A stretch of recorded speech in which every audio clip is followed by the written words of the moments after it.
Before I tell you the story, it starts. Abu al-Sahafi. We have launched a channel specialized in summarizing anime. Yeah, go check it out, God willing, you'll like it. The first video will be released today.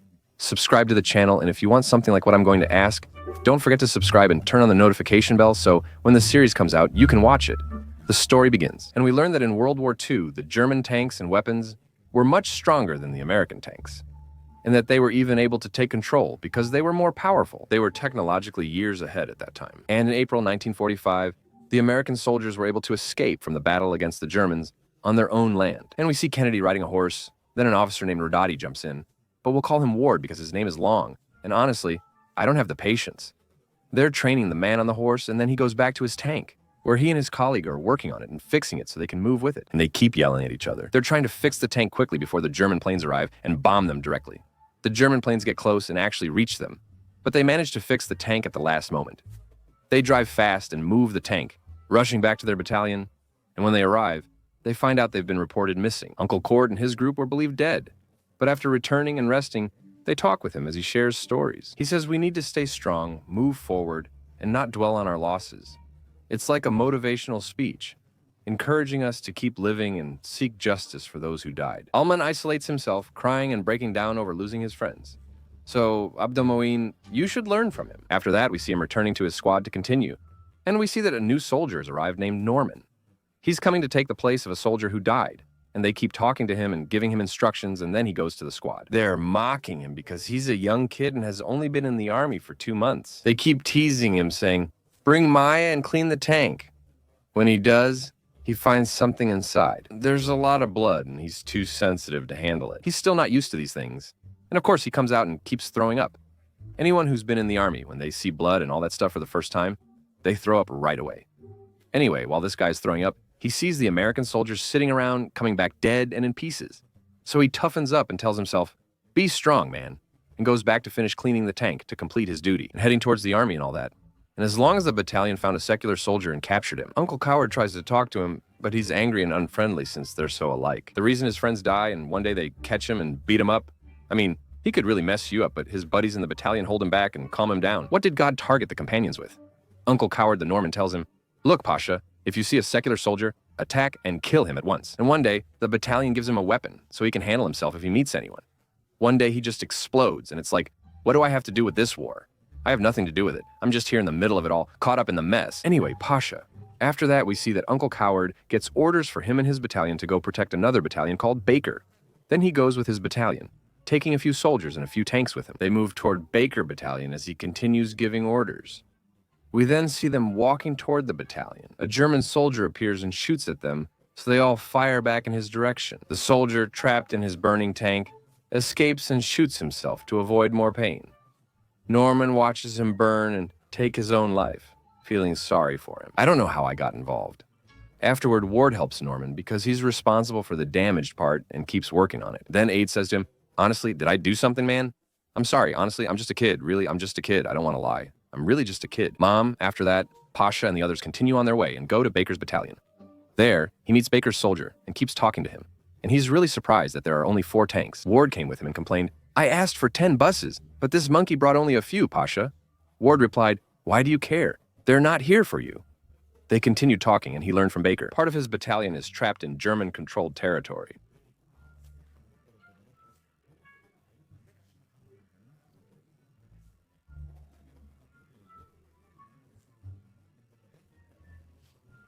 The guys arrive at the location and begin freeing soldiers, but soon clash with the German army. Precise gunfire hits them hard, and they can't tell where it's coming from. And they're told to fire in the direction the shots are coming from, just to take action and maybe hit someone by chance. The Germans' weapons are advanced and hard to defeat, but American soldiers still manage to take them out. Good morning. Since we're Americans, we have to show us beating the strong Germans because we're tough and can defeat them. All right, let's say it's for Hezbollah and move on. Then we see that Norma, poor guy, is crying from the terror he's living in. And he's talking to Uncle Ward and telling him that he was a writer in the army, but he has nothing to do with this war. He really has nothing to do with all this stuff. But Uncle Ward tells him that the place you took was actually the best spot in the whole battalion, man. You just took his place, that's it. So Uncle Norma tells him, "God bless you, sir, God bless you." And he tears up, "God bless you, sir." After more talk, he reassures him he'll be a brave, trustworthy soldier. Then, A German soldier appears. He took him hostage, then Uncle Ward forces Norma to kill the soldier. Uncle Norma says, "Sir, I was just joking. I didn't mean it. I'm just a kid, Uncle Cinny. I don't want to hurt anyone and have nothing to do with this." And Uncle Ward keeps trying to convince him to kill him. But Norma has a kind heart and doesn't want to do anything bad. He's just a poor guy. Then Uncle Ward forces Norma's hand to hold the gun and makes him kill the soldier, basically making him do it against his will. After that, a few soldiers come and take Uncle Norma aside to talk to him, telling him that he's important, and that Ward is one of the best officers here, and that without them, things wouldn't work here. We wouldn't even be alive. We'd be in the Valley of Death by now, man. They keep trying to calm him down because they see he's just a poor, innocent kid. Then your uncle comes in. Ward tells them to move in 15 minutes and get ready. After that, sir, they start moving but keep stopping along the way, just like that. They're on their way. Isn't it enough that there are American soldiers' bodies hanging with insulting phrases written on them, you know what I mean? Their bodies are being mutilated. Then they go into the place and ask a guy on the street, like, "Uncle, do you know where the German soldiers are staying? Do you know where the German soldiers are?" As he's about to give directions. "You just go." German soldiers appear, startling him. "Where? Who?" "Oh." The sniper shoots him and they kill him, and then they start firing at the buildings where the sniper shot from, and a fight breaks out between them, you know. A big clash happens between them and the German soldiers, who actually have the anti-tank weapon. And after that, they're able to stop them. Then, the German soldiers' commander comes out and tells them that he's with them. "We're surrendering, sir. We're sorry, Abu Salah." So they come out, and with them are some women and little kids. And then they kill one of them like that. After that, Hamek, Wardo, and Norman go and enter the house. Then they find one woman inside, then they find another one, and then Bate shows up to them. I don't know where they get them.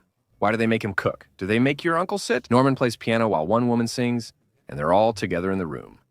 It feels more like a romance than a war film. Am I supposed to be making a war movie? Then, Pasha, they're eating. And some soldiers from my battalion complain, "You left us to fight without tanks while you're here with them. We're tired and you're relaxing." Uncle Cordo gets angry, saying, "Why are you quiet? We'll finish the war, but we can't fight hungry. We need to eat first." A soldier tells them Bakr needs them for an important mission. They meet Bakr and he talks to them. German soldiers are heading west, and we must reach there first to protect our forces. If the Germans arrive first, they'll destroy our supply train. They're told to watch for German aircraft. Then, everyone gets under the tanks for protection in case of shelling. But if a tank is hit, it will be affected. We'll be relatively safe. The key is when they come out from under the tanks. The house where the girls were is destroyed, and the girls are dead.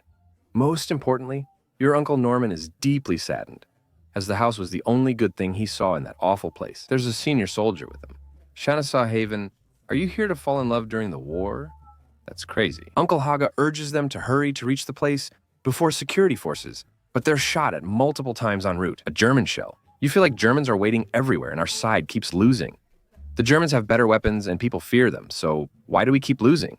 Is it just because we're Americans? Does being American mean we can't be beaten? Uncle Haga, the Germans fire a shell at them. He tries to get them up, but the tank is destroyed. Then the second and third tanks are also taken out. We don't know the total number of tanks. He can only use the tank, and Wardo is handling things. So, tell me, why not hit this tank? Because they go and take the position, and the Americans become the important heroes. Let's continue. They could destroy the German tanks, so you've destroyed 3, including this one in Aslakia. The tank doesn't mean the shaft's gear's working, since when the third tank moves and they fire at the German soldiers inside, it takes a few hits. The radio is destroyed, so we can't communicate and must fight alone. Did you notice I watch movies with my mother and get more anxious?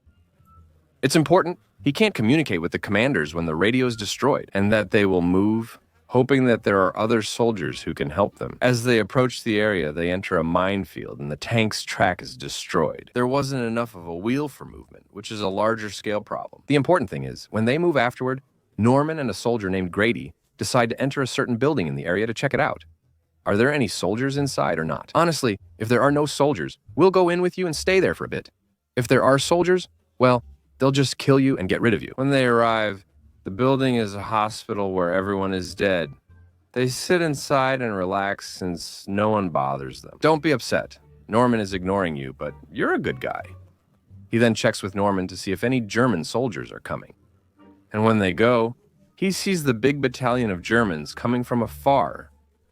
Supposedly, we are Americans, and we're good, and we're tough. Anyway, so he runs back and tells Uncle Cordo, and they say that there are a lot of German soldiers coming, maybe around 200 people. He does something that makes Cordo see the battalion's importance. I don't fully get this part, and he decides to stay in the place and tells the people that they should go and leave. Just go and leave it to fate. The best part is everyone refuses, but Uncle Norman insists. No, sir, we're staying with you until we die. And the soldiers all say they'll stay with him. Uncle Cordo smiles and says, "You're staying with me? Come on, I'll show you the best." The important thing is, he does something. He starts telling them about the plan with which he'll defeat the Germans. No, sir, he'll do something. And he sits with them, he does something. He brings them soldiers and dresses them like Americans and mixes them in so it looks like the whole battalion is dead. Then they all get inside the tanks and bring them ammunition so they can help them out. When Uncle Cordo leaves the tank, German soldiers shoot at him. He's hit in the shoulder, tries to fire back, then returns to the tank, and he dies and becomes a martyr. And they are Jalali, and they all keep fighting the Germans until the last bullet, because we are the strong Americans. He realizes they're dying one by one, and Uncle Cordo comes out, shoots at the Germans, and is shot again. Even Fandom starts making recorded pranks, meaning that life has forced us to take things, so he started making recorded pranks. Imagine you're with Fandom so he can pull a prank on his friend, and Yasmin Sabri. Anyway, when Uncle Cordo takes the bullet and loads another one into the tank, Uncle Cordo starts talking and apologizes to him for what he used to do and for the harsh treatment, and that he didn't know how to protect them. When he sits, your uncle apologizes, and you realize they're saying, "It's okay, Uncle. I'm surrendering anyway." Cordo warns, "Never do that. They'll torture and kill you. Never surrender. You have to remember the American dream, son." And then he tells him to go under the tank. There's a specific exit. So he goes down and hides there, and he should stay hidden under the tank. And a German soldier comes and looks under the tank, but leaves him and walks away. So he takes a weapon to kill the soldier above him. They're actually American soldiers. I just want to know, does he do anything next? What happens when they take them? Do they take other American soldiers like that? Is your uncle shocked he's still alive? And honestly, the scene at the end is emotional. I mean, there's understanding. They played on our feelings and made us get affected by a scenario that's not entirely realistic. He can say, "Wow, look how much these American soldiers are suffering. You really wore me out. Our father in Iraq, come on, damn your father." And we talk. It's important he does something. That's it, man. Just call and finish the story, man. Come on, damn the Americans and those who brought you, man.